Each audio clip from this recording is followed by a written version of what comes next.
What's the meaning of success? Milkaa'inni waan karoorsan waa yaadan tokko argachuu galma yaadan bira gabuudha. Namni tokko inni milkaa'ee jechuun inni karoorse karooraan qabu taanaan milkooftu. Amma karoorsite. Amma yeroo kana hojii hojjechaa jirta. Haajima. Daqiiqaa amma jettu hojjechaa jirtu kan waggaa 5 booddee nama kamii akka taatu amma karoorsu sirra jira. Amma waggaa 5 booddee nama kamii taata? Waggaa 6 booddee nama kamii taata? Mee yaadi utuun footoo kaasii natti agarsiisin jedhee waan boru taatu, waan iftaan taatu, waan waggaa 2 booda taatu, waan waggaa 8 booda taatu, waan waggaa 10 booda taatu, waan waggaa 20 booda taatu natti agarsiisuu dandeessaa? Kana natti agarsiisuu dandeessu yoo ta'e sammuu si badee jiras gali bakka baddee waan bakka baddee si agarsiisu.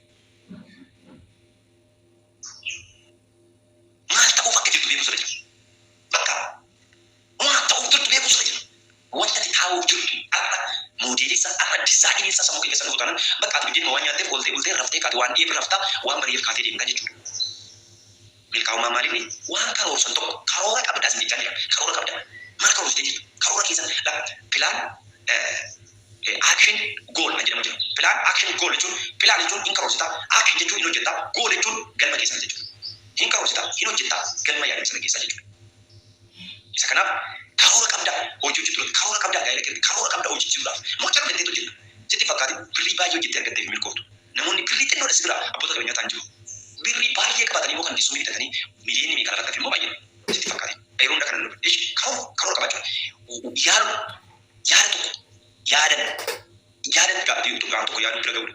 Tokko milkaa'ummaan kana milkaa'ummaan lammaffaan kennaa dandeettii taalentii nuuf kenname duguuganii itti fayyadamu carraaf aana nuuf kenname itti fayyadamu carraasii kenname itti fayyadamu milkaa'ummaan carraasii kenname.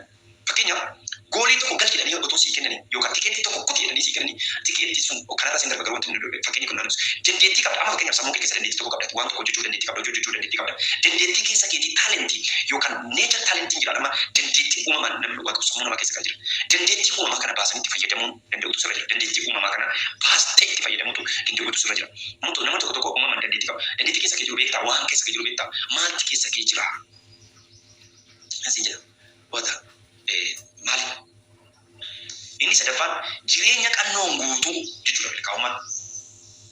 Galma yaadame bira ga'uu fi dhiibbaa gaarii barbaachisaa ta'e geessisuu danda'u gaafa kana gootu jireenya kee qannoon guutuu gammachuudhaan guutuu. Milkaa'inni kan tola argamu miti. Kan tola argamnedha. Toluma teessee yoo inni qochi bilee bakka milkaa'ina eega jennaan kuni harree gaafa baaftu eeguu jechuudha ta'anii. Eegalee harree gaafa baaftu kun dadhabina guddaadha. Haa itti bakka hin eegamu. Dhiibbaa gaarii barbaachisaa ta'e bira ga'uudhaaf maal gochuu qabda? Dadhabuu. Gatii kan nama kaffalchiisudha milkaa'ummaan. Jabaatanii hojjechuudha. Beekamtii qabeenya badhaadhina gonfachuudhaaf ati cayyittifti. Mee waa'ee yaadii qobi ilaali. Uumama 28:3 irra kanaaf seera uumamaa kana irratti dhaattanii gaafa dhaltanii. Yaa'ii akka eebbisu waan dubbateef biyya Aaraanitti yeroo rakkisaa fi jireenya rakkisaa keessatti isa eebbise Waaqayyo. Eebbaan gadi qabaa qara. Waaqayyo isin eebbise ittiin jedhee waa dhangalameera. Yaa'ii Barsheebaa keessatti obboleessa isaa Esaawuu fakkaatee abbaa isaa goomsee eebba fudhate. Hojii isaa biqilee ija dachaa 10 godhate. 31 irratti garuu humna isaa guutuu yeroo isaa guutuu hojjete. Si'a 10 dadhabbii isaa jalaa geeddarame. Ilaala. Waaqayyo isin eebbise ittiin jedhee Waaqayyo isin eebbisa dhaga'eera. Amma namoonni baay'een Waaqayyo isin eebbisa naan jedhe, isin guddisa naan jedhe, akkas naan jedhe, kana naan jedhe, biyya naan deemta naan jedhe, tajaajila kana naan jedhe. Yaa'ii baakkeessuu hin amma gaafa Waaqayyo waan baay'ee naan jedheera. Ani waan baay'ee koo yoo isinitti meechuu godhe. Waaqayyo waan gurguddaa naan jedheera. Waaqayyo akkas naan jedhe amma ani isinitti himuun barbaachisu. Garuu maali Waaqayyo akkas nuun jedhe maal gochuu qabna? Ishee waan gosa eebbisaa naan jedhe eebbifamu maal gochuu qabna? Miila kana Yaaqoobii 28 irratti uumama 28 irratti sin eebbisaa dhaga'e. Sin eebbisaa dhaga'ee garuu hin teenye ilaala. Uumama 31 irratti immoo hin dadhabe humna isaa guutuu dhaqaabisaa hin dadhabe. Hojjetee milkaa'ee jechuudha. Namoonni baay'ee Waaqa isin eebbisa naan jedhe, akkas naan jedhe, barumsa dhiisi naan jedhe, hojii hojjete isin eebbisa naan jedhe, Waaqa hojii hojjetu hin jedhu qabu, Waaqa hojjetu isin eebbisa yookaan. Ni gargaara. Yerootti gara yerootti Yaaqoob akka hin guddanneef taasifoo garaagaraa fayyadamee akka inni hin fooyyofne kan taasise Laabaan hojii guddaa hojjete. Waggaa 20 erga gowwoomsamee booda yeroo dhufe inni dadhabbisaa inni garaa guutuu isaa hojjechuudhaan Waaqayyo yeroo fide. Yeroo dhufeef kun jireenya kanaan dura keessa yeroo inni ture keessaa akkaataan itti ba'u Waaqayyo haala mijeessa. Keessaa baase Waaqayyo. Yeroo namaaf hojjettee harka qullaa galu, boorsaa qullaa jiraatu, namaaf hojjettee yeroo dadhabuutu isarratti ture. Amma garuu Waaqayyo an ofii isaa akka inni hojjetu. Hojii mataa isaa akka hojjetu Waaqayyotu godhe. Hassaa jireenya kanaan dura jiraataa ture keessaa yeroo itti ba'utu kenne. Seeruma maasoo doomaa digdami shan irraa gara iddoo taa'umsa koo gara biyya koos akka inni koof gadi na dhiisee amma eebbifameera dadhabee raawwate. Laabaan garuu bara baraan hojjetaa isaa maasii isaa keessa akka hojjetu akka inni fooyyofne bitamaa akka ta'e jiraatu barbaade. Ilaala kutaa kana akka sirriitti hubatta kana barbaadu tokko Laabaan Yaaqoob Waaqayyotti dubbateera. Sirriitti dhaggeeffadhaa ishee kana taate. Yeroo dheeraa Waaqayyo Yaaqoobitti dubbachaa ture. Yaaqoob isin eebbisee ture. Namichis kunis milkaa'ummaa barbaada. Sin milkeessa jechaa ture Waaqayyos. Namichi kunis milkaa'ummaa barbaada.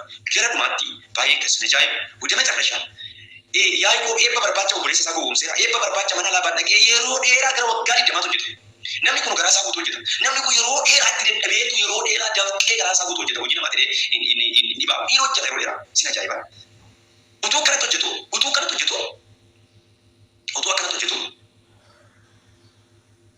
yeroo Waaqayyo isa eebbisu yeroo Waaqayyo nama guddaa isa godhu Laabaan hojjetee milkaa'eera. Waaqayyo milkeesseera Yaaqoob. Laabaan garuu inni hojjechiifachuu bare. Gazinni sun maali nama jabaatee hojjetu akkasii kana maaltu gadhiisa? Ati qe'ee kana deemnaan maaltu naa hojjetan? Waan tokko isinitti baay'ee dadhabdanii hojjetanii baay'ee mana namaatti hojjetanii baay'ee namaaf hojjetanii jaqqitanii yeroo hojjetan hammam sooroomi of ga'e mana ijaarratu qabeenya horadhu inni si hojjechiifachuu bare sun gasi dhiisuun barbaada maal kennaati nama hojjechiifa. Karaa bara bara ni ilaala Laabaan maaliif duukaa bu'e Yaaqoob duukaa maaliif duukaa bu'e hordofee jettanii yaadda maaliif duukaa bu'e namni kun hojjetaa cimaa dhagaa nama hojjetu hundumaa barbaada nama hojjetu seexanuu barbaada nama hojjetu mootummaan biyya lafaa barbaada nama hojjetu mootummaan Waaqayyo barbaada nama hojjetu bakka yeessaa samu sararaatanii hawullee Batika demi sarasa oleh falaga nafsi barbaada amma bakka ammoo hojjetu kana ati baay'ee hojii dandeessa baay'ee garaa kee guutuu hojjeta tanan amma moo soron diyu amma moo hojjetee ogeessii barbaada bichi mindaa isii barbaada yookaan yoo nisi taphattee sammuu kee hojii seemisuu barbaada waan tokko sitti Laabaan bira Laabaan Waaqayyo bira deebisee Yaaqoob bira gadhiisi mucaa godhe barabaraan si hojjetaa de barabaraan si dadhabaa de gadhiisi de mee itti dubbatta de dhibba kun nasoo lakkoofsa soddomii tokko rakkaa dubbisa akkatti Waaqayyo bira deebise haa ta'uyyuu malee Waaqayyo murteesseera waan ta'eef eenyuyyuu achi keessatti isa hambisuu hin dandeenye hin baase Waaqayyo maqaa Waaqayyo barabaraan haa ulfatu. Sintimeera Laabaan kan inni Yaaqoob gadhiisuu barbaanneef nama Waaqayyo nama ture qofaan lammaffaan nama jabaatee hojjetu. Yaaqoob hojiin hundumtuu akka Waaqayyo qofaan hojjetamu nama amanu hojiin hundumtuu akka isaa qofaan hojjetamu nama keleebi Waaqayyo dhibbatti amanachuu dhibbatti immoo jabaatanii hojjechuun barbaachisaa akka ta'e Yaaqoob isa kana sin jedhe waan tokko sun milkaa'ummaan harka keessa jira. Nagaa isinii haa ta'u.